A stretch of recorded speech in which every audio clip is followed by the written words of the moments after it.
Hello साथियों, कैसे हो आप सभी लोग। मैं अखिलेश आपके अपने परिवार विवाह इंस्टीट्यूट में आपका स्वागत करता हूं। जैसे साथियों, पहले वीडियो में हमने देखा था कि भारतीय संविधान के अंतर्गत हमने देखा था कि प्रजातंत्र प्रजातंत्र के बारे में हमने कुछ इंपॉर्टेंट टॉपिक पर बात की थी। आज जो हमने टॉपिक लिया भारतीय संविधान के इतिहास के क्रम में देखते हुए आज का जो टॉपिक रहेगा आपका ईस्ट इंडिया कंपनी। ठीक है, जिसमें आपको हमने देखा था इसके पहले वाली वीडियो आपने जो आपका प्रजातंत्र था, प्रजातंत्र के बारे में इसमें हमने इसके 3 स्तंभों के बारे में बताया था और चौथा स्तंभ के बारे में भी आपको बता दिया था कि चौथा स्तंभ कौन सा होता है, किसी देश की मीडिया होती है। अब देखिए, प्रजातंत्र में आपने देखा था राष्ट्रपति वगैरह, ठीक है, उसके 3 स्तंभ देखे, जैसे कार्यपालिका, व्यवस्थापिका और न्यायपालिका वगैरह देखा था।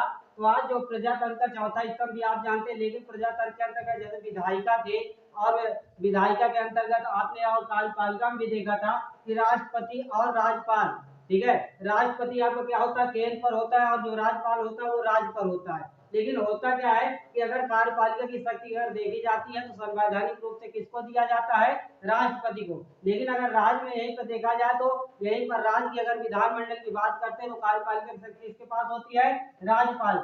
आप जानते हैं कि हमारे देश के पहले, ठीक है, भारत देश के पहले राज्यपाल कौन हुए थे, राज्यपाल कौन हुए थे, इनका नाम आपको पता होगा। पहली महिला बनी थी और वो किस राज्य की थी, चलिए हिंट दे रहे हैं, कौन सा, उत्तर प्रदेश। उत्तर प्रदेश की पहले महिला राज्यपाल, और कह सकते हैं हमारे देश के पहली महिला राज्यपाल कौन बनी थी, तो उत्तर प्रदेश की बनी थी। देखिए इनका नाम क्या था, सरोजनी नायडू। क्या था, सरोजनी नायडू। सरोजनी नायडू, याद है ना कुछ, सरोजनी नायडू ये कांग्रेस की अध्यक्ष भी रह चुके हैं। क्या है, कांग्रेस की अध्यक्ष भी रह चुकी हैं, कांग्रेस के अध्यक्षता कर चुकी हैं और किस अधिवेशन में कर चुके हैं ये भी आप लोगों को पता होना चाहिए। वैसे जनरली जानते होंगे कि 1925, क्या था, 1925 का कानपुर अधिवेशन था, तो उसमें सरोजनी नायडू ने क्या किया था, अध्यक्षता की थी, किसकी, कांग्रेस अधिवेशन की। देखिए सबसे इस पॉइंट को, सरोजनी नायडू का नाम लेने का मेन उद्देश्य क्या है कि देखिए होता क्या है कि अगर वो वास्तविकता संवैधानिक रूप से देखा जा रहा है कि जो आपका मतलब राज्यपाल होगा वो राज्य का क्या होगा, संवैधानिक, यानी कार्यपालिका का संवैधानिक अधिकार उसके बाद होगा। लेकिन अगर उसका निर्वहन जो करता है, उसका निर्वहन कौन करता है, मुख्यमंत्री। क्या करता है, मुख्यमंत्री। यानी अगर राज्य में देखें तो मुख्यमंत्री करता है और केंद्र में देखते तो कौन करता है आपके पास, ठीक है, कौन करता है, प्रधानमंत्री। कौन करेगा, प्रधानमंत्री। लेकिन देखिए अब होगा क्या, है तो मुख्यमंत्री, कर होना चाहिए संवैधानिक रूप से आपका राज्यपाल, लेकिन कर कौन रहा है, मुख्यमंत्री। तो इसका मतलब कहने का क्या हुआ कि देखिए ये जो राज्यपाल होगा, राज्यपाल क्या है, सीधी सी बात क्या है, राज्यपाल जो होगा मुख्यमंत्री के हाथ की क्या होगा, कठपुतली होगा। सीधी सी बात, ये जैसा चाहेगा वैसे राज्यपाल को मतलब घुमाता रहता है, उसके बारे में, कार्यपालिका के बारे में ये जानकारी, मतलब अपने इच्छा अनुसार राज्यपाल को एक हिसाब से सिस्टम जैसे नचाता ही रहता है, ऐसा ही समझेंगे। अब देखिए इसी के बारे में सरोजनी नायडू ने एक बात कही थी, आप इम्पोर्टेंट ये कथन रहेगा, सरोजनी नायडू ने क्या कहा था, राज्यपाल सोने के पिंजरे में बंद चिड़िया के समान है। इसका तात्पर्य क्या है कि राज्यपाल को संवैधानिक रूप से दे दिया गया सारे अधिकार, लेकिन होता क्या है कि जैसे सोने की चिड़िया होती है उसमें, सॉरी, सोने का जो पिंजरा होता है उसमें क्या होता है कि जो चिड़िया अगर बंद कर दी जाए तो भले ही उसका, देखिए घर तो बना दिया गया सोने का, लेकिन चिड़िया कैद तो है।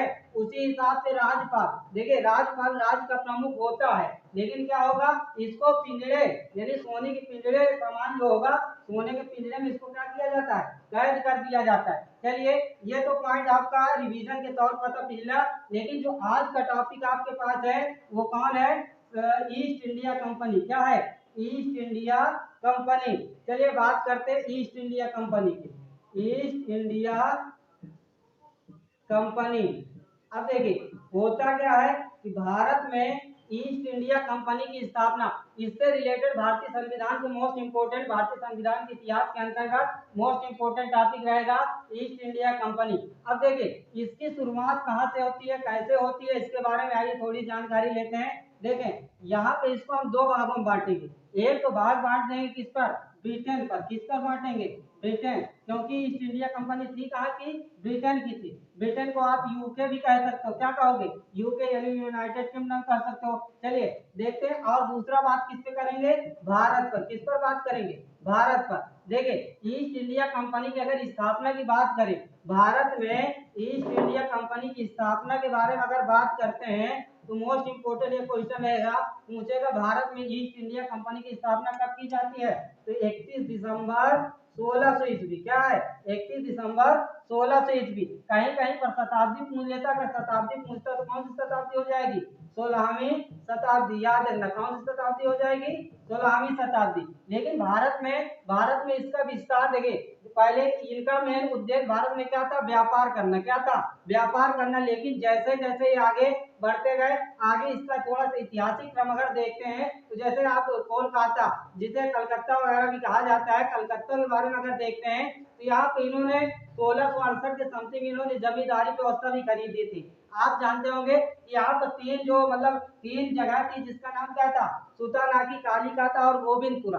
सुतानाकी, कालीकाता और गोविंदपुरा, यहाँ की क्या खरीदी थी उन्होंने, जमींदारी। यानी देखिए जब कोई व्यक्ति तुम्हारे घर आता है, आप उसको खाना पीना बैठने की व्यवस्था कर दो, अगर 2-4 दिन रुक जाता है तो क्या करता है, वो पूरा अपना पैर फैलाना स्टार्ट कर देता। तो यही हालत आप अपने देश में इन अंग्रेजों की थी। अब देखिए होता क्या, इसका ऐतिहासिक क्रम थोड़ा सा देखते हैं। अगर ऐतिहासिक क्रम के रूप में देखें तो पहली बार अगर बात करते हैं तो आपके मुगल साम्राज्य, देखिए मुगल साम्राज्य अगर पूछा जा रहा है कि किस मुगल साम्राज्य के समय ईस्ट इंडिया कंपनी की स्थापना हुई या पहला अंग्रेज कौन भारत आया, तो इसके बारे में आपको इससे क्वेश्चन बन सकते हैं। तो चलिए देखते हैं थोड़ा सा, ठीक है। अगर बात और हाँ एक चीज और समझें, अगर ये देखा जाए कि भारत में अगर मुगल ना होते, यानी मुगल जैसे लालची लोग ना होते, तो वास्तविकता देखी जाती है कि अगर कुछ देखिए हम सभी मुगल शासकों को ऐसा नहीं कहेंगे, अकबर भी महान थे, ऐसा नहीं, अकबर भी वो धार्मिक कार्य हिंदुस्तान के लिए कुछ ऐसा किया। लेकिन कुछ मुगल ऐसे हुए कि वो अपना क्या थे, ऐशो आराम की जिंदगी जीना चाहते थे। जैसे पहला ही नाम देखना है आपको, क्या लिखेंगे, जहांगीर। क्या लिखेंगे, जहांगीर। क्या था, जहांगीर। जहांगीर के बारे में आप जानते होंगे, इसका मुख्य नाम क्या था, उपनाम पूछा जा सकता है, इसका उपनाम क्या था, आप जानते हैं क्या है, सलीम। क्या था, सलीम। अब देखिए आपको पता सलीम और अनारकली की कहानी पता भी होगी, ये अपनी अनारकली के चक्कर में परेशान रहता था। अब होगा क्या कि अगर कोई भी व्यक्ति, अब देखिए इसका मेन उद्देश्य राजा क्या है, राज का शासन करने वाला होता है। लेकिन देखिए अगर जहांगीर है, ये राजा होते हुए भी किसी लड़की के चक्कर में परेशान हो जाएगा या उसी के चक्कर में घूमता रहेगा, तो राज का शासन कर पाएगा, नहीं कर पाएगा। तो देखिए आगे देखते, इसी के समय ईस्ट इंडिया कंपनी की स्थापना के लिए सबसे पहले याद देखिए एक अंग्रेज थे जिनका नाम क्या था, जेम्स, ठीक है, प्रिंसेस करके इनका नाम था। क्या था, जेम्स प्रिंसेस, ठीक है। ये राजकुमार हुआ करते थे। इन्होंने सबसे पहले किसको भेजा था, इनका एक राजदूत आया था जिसका नाम क्या था, राजदूत था जिसका नाम क्या था, ये इंपॉर्टेंट रहेगा, इसको पूछा जा सकता है। क्या है, कैप्टन हाकिंस। क्या था, कैप्टन हाकिंस। कौन आया था, कैप्टन हाकिंस। अब देखिए ये जब आता है तो जहांगीर क्या कहता है, इसको थोड़ी सी लालच दिया जाता है कि भाई अगर हम आपके जगह पर, आपके घर पे या आपके देश में कुछ कंपनियां वगैरह लगा लेंगे या कुछ उद्योग कर लेंगे तो उसका कुछ परसेंट देंगे। तो देखिए पहली बार तो इन्होंने कह दिया भाई साहब हम कुछ नहीं कर सकते, यहाँ पे आप अपना कहीं अलग देखो। लेकिन होगा क्या, देखिए जेम्स प्रिंसेस ने फिर भी हार नहीं मानी। तो इसीलिए कहना कि हार तो कभी मानना ही नहीं है, किसी भी क्षेत्र में जाओ हमेशा मतलब एक पॉजिटिव थिंकिंग के साथ चले। तो देखिए जेम्स प्रिंसेस ने पहले किसको भेजा, कैप्टन हाकिंस। किसको भेजा था, कैप्टन हाकिंस। अब पूछ सकता है कैप्टन हाकिंस कौन था, जेम्स प्रिंसेस का राजदूत था। किसका राजदूत था, जेम्स प्रिंसेस, या जेम्स प्रिंसेस कह सकते हैं या जेम्स प्रथम, ठीक है, जेम्स प्रिंसेस प्रथम का क्या था, ये राजदूत था। क्या था, राजदूत था। अब आगे देखते हैं, जेम्स प्रिंसेस ने फिर हार नहीं मानी, दोबारा किसको भेजता है, दोबारा ये इंपॉर्टेंट क्वेश्चन रहेगा, किसको भेजता है, टॉमस रो को। किसको भेजता है, टॉमस रो को। अब देखिए टॉमस रो को जब ये भेजता है तो उसके बाद क्या करता है, टॉमस रो को जब इसने भेजा तो इसने क्या किया, इसका हम देखें, इसने जब थॉमस रो को भेजा तो इसने ये थॉमस रो सफल हुआ। क्या सफल हुआ? ये सलीम मतलब जो सलीम का जहांगीर था, जहांगीर से क्या था, यहाँ के अधिकार यानी भारत में कंपनी लगाने का अधिकार प्राप्त कर चुका था। और देखिए इसी बारे में कहा जा सकता है कि व्यापारिक छूट के, ठीक है, व्यापारिक छूट के जो मामले थे, व्यापारिक छूट के मामलों के लिए जो टैक्स वगैरह लगता था, उन छूटों को बहाल करने में क्या हुआ, ये सफल हुआ। देखिए अगर बात करें भारत में कंपनियों के दौर के बारे में बात करें तो आपको पता होना चाहिए। देखिए अब होगा क्या, यहाँ पर जहांगीर था, कौन था, जहांगीर। तो बात करते देखिए अंग्रेजों ने सबसे पहले अगर भारत में बात करें 1608, क्या था, 1608 ईस्वी में सबसे पहले इन्होंने प्रयास किया। क्या किया? 1608 ईस्वी में सबसे पहले इन्होंने प्रयास किया कंपनी लगाने का। कहाँ पे लगाने की कोशिश की? सूरत। कहाँ पे लगाने की कोशिश की? सूरत। लेकिन ये प्रयास इनका क्या रहा, असफल रहा। क्या रहा? असफल रहा। यानी पहली बार ये कंपनी नहीं लगा सके। उसके बाद दूसरी बार अगर देखते हैं तो दूसरी बार क्या आता है, एक समय आता है 1611। क्या आता है? 1611। तो अगर पूछा जाता है कि अंग्रेजों ने सबसे पहले सूरत में कंपनी लगाने का प्रयास सर्वप्रथम किस सन में किया था, तो 1608 में। और ये क्या हुए थे, असफल हुए थे। लेकिन अगर बात करें ये पूर्णतः भारत में कंपनी कब लगा पाए, तो याद रखना ये 1611 ईस्वी को ये पूर्णतः भारत में कंपनी स्थापित कर पाए। कहां पर स्थापित कर पाए थे? इसका नाम है मसूलीपट्टनम। क्या है? मसूलीपट्टनम, याद रखना। अब देखिए मसूलीपट्टनम में ये पूछा जा सकता है कि ईस्ट इंडिया कंपनी के अंतर्गत पहली कोठी, ठीक है, पहली कोठी कहाँ स्थापित की गई? मसूलीपट्टनम में। लेकिन प्रयास कहाँ पर किया गया था? सूरत में। अब देखिए यहाँ पर ये क्या हो जाते हैं, सफल। क्या हो जाते हैं? सफल। अब देखिए उसके बाद देखिए अंग्रेजों का मानना यही था कि भैया मेहनत करते रहो, आगे बढ़ते रहो, कोई कितना भी रोकेगा लेकिन आप रुकोगे नहीं। होगा क्या? देखिए 1608 में प्रयास किया, सूरत में असफल हुए। लेकिन 1611 में मसूलीपट्टनम लगा, क्या हुए? सफल हुए। लेकिन यही क्रम आगे से अगर देखते हैं, थोड़ा और आगे चलते हैं तो देखिए जहां पर ये असफल हुए तो वहां पर फिर जाते हैं। तो एक समय आता क्या, 1613 ईस्वी। क्या आता है? तो 1613 ईस्वी आता और सूरत में ही अपनी कोठी स्थापित कर देते हैं। चलिए अब यहाँ से देखिए यहाँ का ऐतिहासिक क्रम इतना था। अगर आगे और भी देखते हैं तो बहुत सारे आप देखें, यहाँ से अगर पहले तो आ गए जहांगीर। कौन आ गए?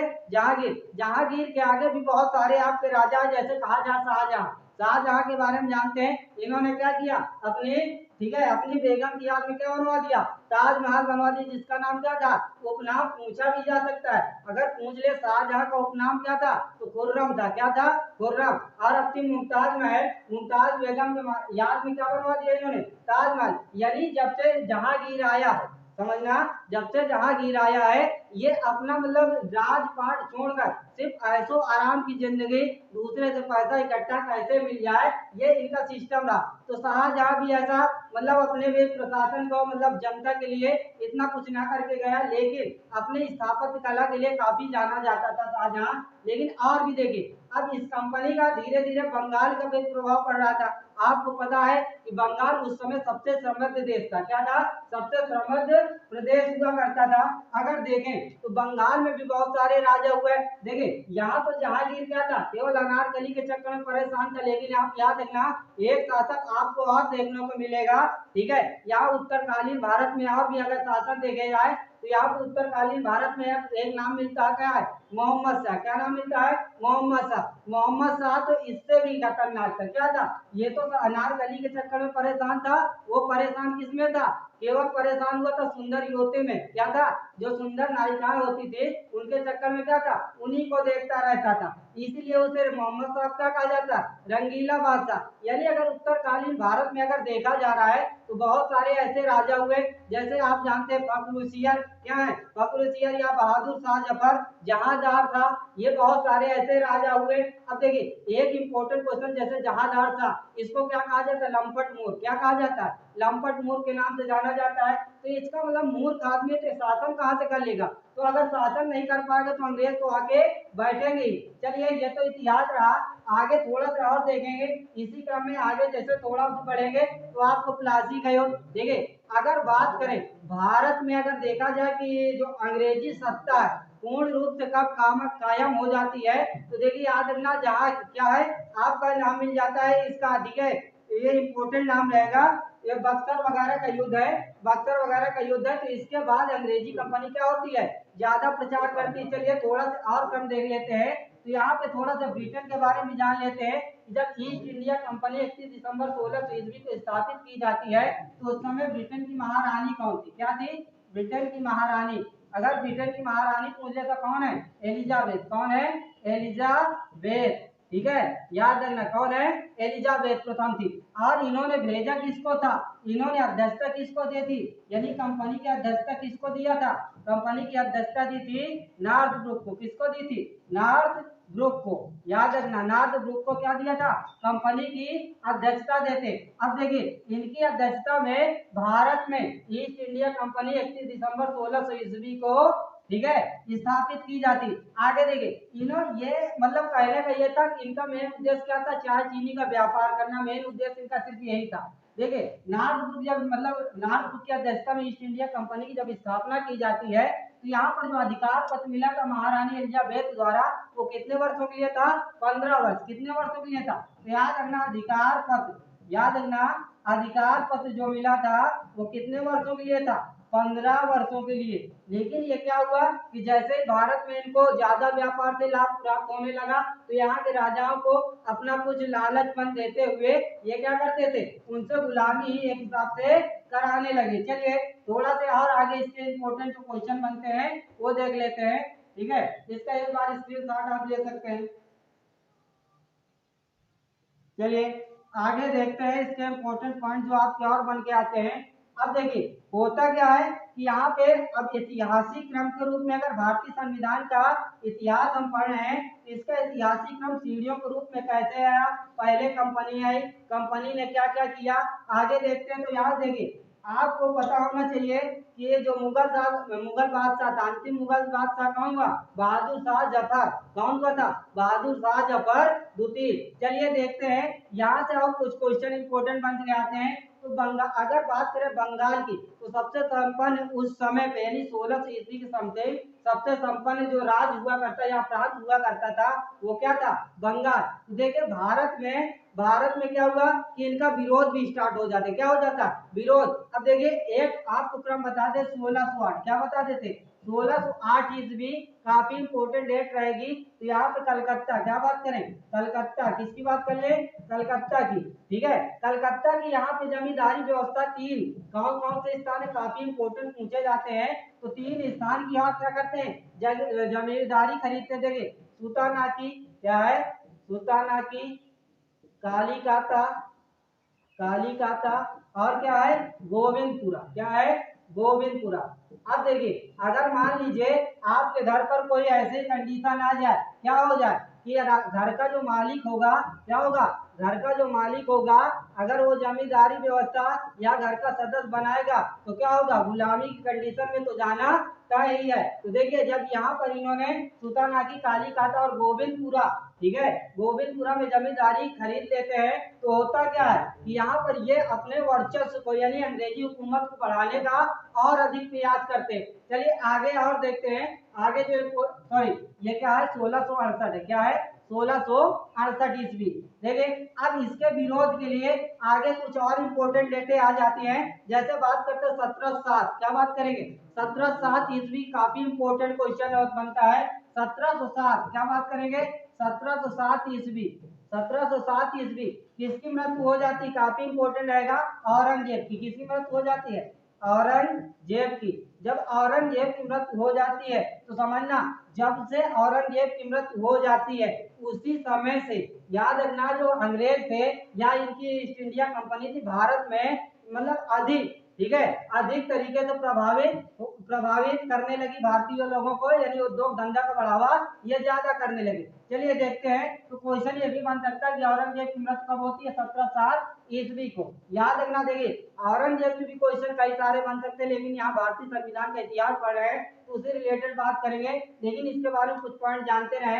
जैसे वो पूछ लिया जाता अकबर कौन सा वाद्य यंत्र बजाता था, तो आपको पता होगा क्या बजाता था, नगाड़ा। क्या बजाता था, नगाड़ा बजाता था। उसी तरह जो आपका औरंगजेब था, औरंगजेब क्या बजाता था, बीड़ा बजाता। क्या बजाता था, बीड़ा। ये भी काफी इंपॉर्टेंट क्वेश्चन बन सकता है। देखिए औरंगजेब के मृत्यु के बाद क्या हुआ, औरंगजेब के मृत्यु के बाद, ठीक है, औरंगजेब की मृत्यु के बाद अंग्रेजी हुकूमत क्या थी, अंग्रेजी हुकूमत अधिक भारत में अधिक प्रभावी होने लगी। क्या थी, अधिक प्रभावी होने लगी। अब देखिए अब होगा क्या कि धीरे धीरे जैसे इन्होंने कलकत्ता वगैरह, मद्रास था, बिहार था, यहाँ पर इन्होंने वर्चस्व अपना स्थापित कर लिया, तो इनके विरोध में कुछ बंगाल के नवाब आप सामने आते हैं। इससे इम्पोर्टेंट जो क्वेश्चन जैसे अब पूछ ये लिया जाता है कि अंग्रेजों, याद रखना कि अंग्रेजों और भारतीयों के बीच में या बंगाल के नवाबों के बीच में पहला युद्ध होने वाला कौन सा होता है, तो आपको बेहतरीन तरीके से पता होगा क्या है, प्लासी का युद्ध। लेकिन आज प्लासी और बक्सर के युद्ध के बारे में मोस्ट इंपोर्टेंट जो जानकारी है वो आपके साथ शेयर करेंगे। और देखिए इतना याद रखना, ये जो क्लास होगी काफी इंपॉर्टेंट है कि जो आपका संविधान है, संविधान से एक क्वेश्चन इससे बाहर नहीं जाने वाला है, तो इसका आप नोट्स भी बनाते रहेंगे। चलिए देखते हैं, तो आगे देखें तो यहाँ पे बात करते हैं इंपॉर्टेंट क्या, प्लासी की युद्ध। किसकी बात करें, प्लासी का युद्ध। तो याद रखना पता होगा, बताइए प्लासी का युद्ध कब होता है, 23 जून 1756 ईस्वी। कब होता है, 23 जून 1756। बताइए 56 था या 57 था, प्लासी का युद्ध कब होता है, 23 जून 1757। याद रखना। अब देखिए ये भी क्वेश्चन है किसके बीच में होता है, याद रखना अंग्रेज क्या थे, अंग्रेज थे, और बंगाल के नवाबों के बीच में होता है। याद रखना इसमें पूछा जा सकता है अंग्रेज थे, कौन थे, अंग्रेज। और आपको पता होना चाहिए कौन था, सिराजुद्दौला। क्या था, सिराजुद्दौला। बहुत इंपॉर्टेंट नाम है, सिराजुद्दौला के बारे में पता है या नहीं पता है। 20 जून 1956 की घटना थी, 146 व्यक्तियों को कहाँ बंद कर दिया था, कोठरी में। कहाँ बंद किया दिया, कोठरी में। कितने जिंदा बचे थे, 23। कितने बचे थे, 23। तो ऐसा भारत का ऐसे अगर ऐसे लोग होते विरोध करने वाले अंग्रेज, तो याद रखना ऐसे लोग अंग्रेज अगर होते विरोध करने वाले, सॉरी ऐसे अगर भारत के राजा होते विरोध करने वाले, तो अंग्रेजों का इतना वर्चस्व भारत में बढ़ता ही नहीं। लेकिन मोहम्मद शाह जैसे मतलब ऐसे कायर राजा हुए कि जिनके कारण केवल वो युवतियों को देखने के लिए, अपनी शान शौक पूरा करने के लिए, तो केवल वो क्या थे, नायिकाओं के पीछे टहलते रहते थे। तो ऐसे आदमियों को मतलब इन्हीं के कारण से भारत में ईस्ट इंडिया कंपनी इतना ज्यादा प्रभावी हो चुकी थी। चलिए देखते हैं यहाँ से जो पॉइंट आपका प्लासी का युद्ध। तो प्लासी का युद्ध कब होता है, 23 जून 1756 ईस्वी, अंग्रेज व सिराजुद्दौला के बीच में। सिराजुद्दौला कौन था, ये भी इंपॉर्टेंट है, सिराजुद्दौला कौन था, तो याद रखना ये क्या था, बंगाल का नवाब। क्या था, बंगाल का नवाब। क्या था, बंगाल का नवाब। और बात करें ये देखिए अब ये सिराजुद्दौला तो बंगाल का नवाब था, लेकिन यही क्वेश्चन पूछा जाता अंग्रेजी सेना का नेतृत्व किसने किया था, तो याद रखना कंपनी के, ठीक है, पहला कह सकते गवर्नर, कंपनी द्वारा पहला नियुक्त गवर्नर। ये गवर्नर जनरल की बात नहीं कर रहे हैं, दोनों शब्द याद रखना, गवर्नर होगा एक, गवर्नर जनरल होगा। गवर्नर जनरल की जो नियुक्ति होती है इनके द्वारा जारी किए गए एक्ट 1773 का रेगुलेटिंग एक्ट के जरिए किया जाता है। लेकिन जो गवर्नर नियुक्त किया गया था कंपनी के द्वारा वो कौन था, लॉर्ड क्लाइव। क्या था, लॉर्ड क्लाइव। याद रखना काफी इंपोर्टेंट। तो पूछा जा सकता है अंग्रेजी सेना का नेतृत्व कौन कर रहा था, लॉर्ड क्लाइव। भारत की तरफ से लड़ने वाला व्यक्ति कौन था, तो बंगाल का नवाब कौन था, सिराजुद्दौला। और देखिए अगर यही पर क्वेश्चन छोड़ दे तो इतना तो सबको पता होता है, लेकिन एक संधि याद रखना, इसमें क्या होता है, सिराजुद्दौला की हार हो जाती है, हार तो नहीं कह सकते, एक संधि के तहत क्या हो जाता है, समझौता हो जाता है, तो इस संधि का नाम पूछ लेता है। तो याद रखना अगर पूछ ले प्लासी का युद्ध किस संधि के तहत समाप्त हुआ, तो याद रखना कौन सी संधि थी, 1757 ईस्वी में। क्या थी, 1757 ईस्वी में यह संधि गठित की जाती है। इस संधि का नाम बताएंगे, इस संधि का नाम क्या था, ठीक है, इस संधि का नाम था अलीनगर की संधि। क्या थी, अलीनगर की संधि। याद रखना ये काफी आपके लिए नया पॉइंट होगा, इसको नोट रखना, ये इंपॉर्टेंट रहेगा। तो पूछा जा सकता है प्लासी का युद्ध 23 जून सॉरी 13 जून 1757 ईस्वी को होता है। किसके बीच में होता है? अंग्रेज और सिराजुद्दौला के बीच में होता है। सिराजुद्दौला कौन था? बंगाल का नवाब था। और अंग्रेजी सेना का नेतृत्व कौन कर रहा था? लॉर्ड क्लाइव कर रहा था। और प्लासी का युद्ध किस संधि के तहत समाप्त हुआ था? याद रखना 1757 ईस्वी में संधि होती है अलीनगर की संधि। चलिए एक बार इसका स्क्रीनशॉट लें, आगे देखते हैं इससे इंपॉर्टेंट जो क्वेश्चन बनते हैं। ठीक है, अब देखिए अब होता क्या, प्लासी के युद्ध के बाद अंग्रेजी सेना मतलब कह सकते हैं थोड़ा सा वर्चस्व बढ़ता है, लेकिन इतना वर्चस्व नहीं बढ़ पाया। क्योंकि देखिए उस समय जो आपका अवध, अवध किसे कहते हैं? आप संयुक्त प्रांत जानते हैं ना, संयुक्त प्रांत यानी उत्तर प्रदेश जिसे जानते हैं, उस समय अवध या संयुक्त प्रांत के नाम से जाना जाता था। तो यहाँ के अगल बगल के मतलब प्रदेश के जो अन्य प्रदेश के राजा थे वो भी इस घटना से काफी प्रभावित हुए। तो इन्होंने एक संयुक्त परियोजना बनाई कि चलो ऐसा करते हैं कि अंग्रेजों के सफाया कर देते हैं। तो देखिए इसी के विरोध में जो अगला युद्ध आपके सामने आ जाता है ये भी काफी इंपॉर्टेंट है। और यही युद्ध है, यही युद्ध के हारने के कारण भारत में क्या हुआ? अंग्रेजी सेना या अंग्रेजी शासन का वर्चस्व भारत में बढ़ा। देखिए युद्ध काफी इंपॉर्टेंट है। बक्सर का क्या है? बक्सर का युद्ध। अब देखिए ये भी इंपॉर्टेंट पूछा जा सकता है कि सबसे पहली बात बक्सर, बक्सर है कहाँ पे? तो बक्सर याद रखना, बक्सर जो आपको पड़ता कहाँ पड़ता है? बिहार। अब देखिए अगर यही आपका क्वेश्चन पूछ ले, बक्सर जगह स्टैटिक जीके से बना भी क्वेश्चन पूछ सकता है कि फांसी के लिए जो रस्सी बनाई जाती है वो कहाँ से मंगाई जाती है? तो याद रखना कहाँ से? बिहार के बक्सर से जो फांसी दी जाती है, ठीक है, वो उनकी रस्सियां कहाँ बनाई जाती हैं? बिहार के बक्सर में। लेकिन यहाँ पे बात करेंगे भारतीय संविधान के ऐतिहासिक क्रम के रूप में, तो यहाँ पर जो आपका बक्सर का युद्ध था कब होता है? ठीक है, ये है 1764। क्या है? 1764 ईस्वी। कब होता है? 1764 ईस्वी को होता है। याद रखना, अगर डेट भी पूछ ले तो याद रखना क्या है? 22 अक्टूबर। क्या है? 22 अक्टूबर 1764 ईस्वी क्या होता है? बक्सर का युद्ध। किसके किसके बीच में होता है? अंग्रेजों, किसके बीच में होता है? अंग्रेजी सेना, ठीक है, अंग्रेजों व, ठीक है, अंग्रेजों व, देखिए यहाँ पर कई सारे भारत की ओर से लड़ने वाले कई प्रांतों के राजा थे। तो यहाँ पर अगर बात करें तो सबसे पहले बात करते किसकी? मीर कासिम। कौन था? मीर कासिम था। अब देखिए एक कारण और समझ लेना कि अगर मान लीजिए सिराजुद्दौला था, सिराजुद्दौला की जो हार होती है प्लासी के युद्ध में, तो उसका कुछ कारण था। देख अगर घर का आदमी गद्दार हो जाए, क्या है? घर का आदमी गद्दार हो जाए तो क्या है? गुलामी तो करनी पड़ेगी। तो याद रखना जो सिराजुद्दौला का सेना नायक था या सेनापति था जाफर होता, मीर जाफर धोखा दे देता किसको? सिराजुद्दौला को। तो देखिए यहाँ पर बक्सर के युद्ध में हार हो जाती मीर कासिम, सिराजुद्दौला और शाह आलम की जब हार हो जाती है तो होता क्या है कि यहाँ पर जो कंपनी का वर्चस्व था वो ज्यादा ही बढ़ जाता है। तो यहीं पर क्वेश्चन आगे बढ़ के पूछा जा सकता है कि बक्सर के युद्ध में, जैसे आपने पढ़ा कि प्लासी के युद्ध में आपका जो अंग्रेजी सेना का नेतृत्व कौन कर रहा था? लॉर्ड क्लाइव कर रहा था। यहीं पे बात करें अंग्रेज यहाँ पे बक्सर के युद्ध में, तो बक्सर के युद्ध में अंग्रेजी सेना का नेतृत्व कौन कर रहा था? तो कौन कर रहा था? Hector Munro. कौन कर रहा था? Hector Munro. आज देखिए याद रखना, अगर इसी तरह आगे क्वेश्चन पूछा जाए कि यहाँ पर देखिए हार हुई थी जरूर, लेकिन कुछ संधियों के तहत, अब इसे हार भी नहीं कह सकते, लेकिन यहाँ पे भी कुछ संधियां आ जाती हैं। जैसे आपने प्लासी के युद्ध में पढ़ा, प्लासी के युद्ध में कौन सी संधि होती है? 1757 में अलीनगर की संधि हो जाती है। तो उसी तरह बक्सर के युद्ध में भी महत्वपूर्ण संधियां हो जाती है। काफी इंपोर्टेंट रहेगा, इसको देखते हैं। तो यहाँ पे जो महत्वपूर्ण संधियां हो जाती हैं, इन संधियों का नाम पूछा जा सकता है। तो याद रखना जो आपका बक्सर का युद्ध था, बक्सर के युद्ध में दो संधियां होती है, एक होती इलाहाबाद की पहली संधि और दूसरी कौन सी होती? इलाहाबाद की द्वितीय संधि। तो याद रखना पहले लिख लेते हैं इलाहाबाद की पहली संधि, इलाहाबाद की पहली संधि। अब देखिए इलाहाबाद की जो पहली संधि होती है ये किसके बीच में होती है? ये भी इंपॉर्टेंट है। तो इलाहाबाद की जो संधि होती है अंग्रेजों और किसके बीच में होती है? किसके बीच में होती है? शाह आलम सेकंड के बीच। किसके बीच में? अंग्रेजों और शाह आलम। किसके बीच? अंग्रेजों व शाह आलम के बीच, व शाह आलम के बीच।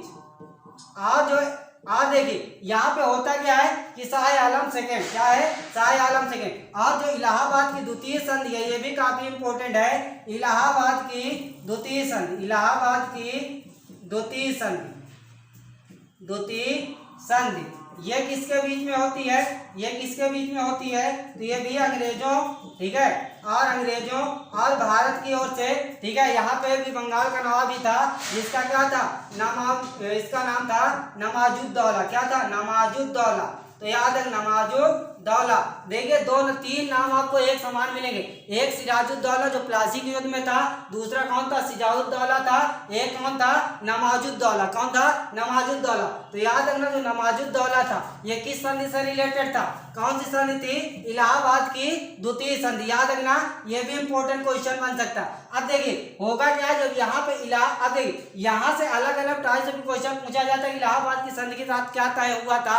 तो याद रखना यहाँ पर जो बिहार था, उड़ीसा था, यहाँ का अधिपत्य करने की बात कही गई थी, और जो इलाहाबाद का द्वितीय संधि हुई थी नवाजुद्दौला और अंग्रेजों के बीच में हुई थी। तो इस संधि के तहत आपको जो इलाहाबाद था, क्या था, इलाहाबाद और कड़ा, क्या कहेंगे, इलाहाबाद कड़ा। याद रखना इलाहाबाद और कड़ा, याद रखना काफी इंपॉर्टेंट है। इलाहाबाद यही आपका इलाहाबाद और आपके नजदीक, ठीक है, फतेहपुर का ही कड़ा है। क्या है, फतेहपुर का ही कड़ा है। तो इलाहाबाद और कड़ा को छोड़कर, याद रखना इनको क्या था, छोड़कर शेष, ठीक है, शेष जो जगह थी, अवध का जो क्षेत्र था, वो किसको दिया जाता है, नवाजुद्दौला को दे दिया जाता है, और इस पर शासन करने की बात कही जाती है। लेकिन इलाहाबाद और कड़ा का जो क्षेत्र था ये किसके शासन में आ जाता है, अंग्रेजों के शासन में। चलिए आगे जो इंपॉर्टेंट क्वेश्चन अब होता क्या है, इसी संधि के तहत अब आगे अगर बढ़ते हैं तो बक्सर के युद्ध में मीर कासिम सिराजुद्दौला शाह आलम की हार के बाद होता क्या है कि भारत में ईस्ट इंडिया कंपनी अंग्रेजी सेना का वर्चस्व क्या हो जाता है, बढ़ जाता है। और देखिए समय के साथ साथ जैसे ही आगे बढ़ते हैं तो कंपनी अब स्थापित करने के बाद अपना अधिपत्य कुछ अलग तरीके से स्थापित करने लगे। जैसे कंपनी के नियमानुसार जो 15 वर्ष के लिए महारानी एलिजाबेथ ने भेजा था, उसको और ये बढ़ाते हुए कंपनी कई सारे नियम कानून भी बनाते चले जाते हैं। तो इस संधि के तहत अगर देखें तो यहाँ पे याद रखना, अगर बात करते किसकी, कंपनी के द्वारा लिए गए निर्णय या कहे जो ऐतिहासिक क्रम के रूप में आगे आप पढ़ेंगे कि जैसे आप उच्च न्यायालय है या राष्ट्रपति या सर्वोच्च न्यायालय है, जो आपका नियंत्रक महालेखा परीक्षक होता है, अटॉर्नी जनरल ऑफ इंडिया होता है, ये जो सारे सदस्य हैं इनकी नियुक्ति या राष्ट्रपति द्वारा अध्यादेश जारी करने की शक्ति, ये जो सारी चीजें हैं ये कहाँ से आती हैं, तो ये कंपनी जो निर्णय लेती थी समय समय पर भारतीयों पर ये एक एक्ट के रूप में, नियम के रूप में लगाती रहती थी। तो इन्हीं नियमों कानूनों के रूप में भारतीय संविधान की क्या बन जाती हैं, सीढ़ियां, क्या बन जाती हैं, सीढ़ियां। चलिए आगे थोड़ा सा इसके बारे में देख लेते हैं। तो यहाँ तक देखेंगे तो ये चलिए एक बार देख लें इसको। अब होता क्या है, कंपनी, ठीक है, कंपनी जो होती है ये क्या करती है, समय समय पर नए नए नियम कानून बनाती रहती है। तो इसके बारे में आपकी जो क्लास होगी नेक्स्ट, लेकिन इसकी आप लोग हेडिंग डाल लेंगे, ठीक है, ये कंपनी, ठीक है, ईस्ट इंडिया कंपनी, ठीक है, ईस्ट इंडिया कंपनी ने अपना वर्चस्व कैसे स्थापित किया, इसको किस क्रम में बढ़ाया, कितना नियम कानून कैसे आगे बढ़ती रही, और 1947 देश आज़ादी तक कैसे हम लोग आगे बढ़ते रहे, कितना संघर्ष किया, इन सारी चीज़ों के बारे में इस आपकी कंपनी, ठीक है, ईस्ट इंडिया कंपनी के द्वारा लाए गए नियमों कानूनों के अनुसार हम समझेंगे, ठीक है। और अगर वीडियो आप लोगों को पसंद आई हो तो लाइक शेयर जरूर करें, और अगर आप लोग लाइक शेयर करते हैं तो उसको हमें क्या मिलेगा, मोटिवेशन मिलेगा, और आपके लिए हम ऐसे ही अच्छी वीडियो और अच्छा लाने की कोशिश करेंगे, ठीक है। धन्यवाद।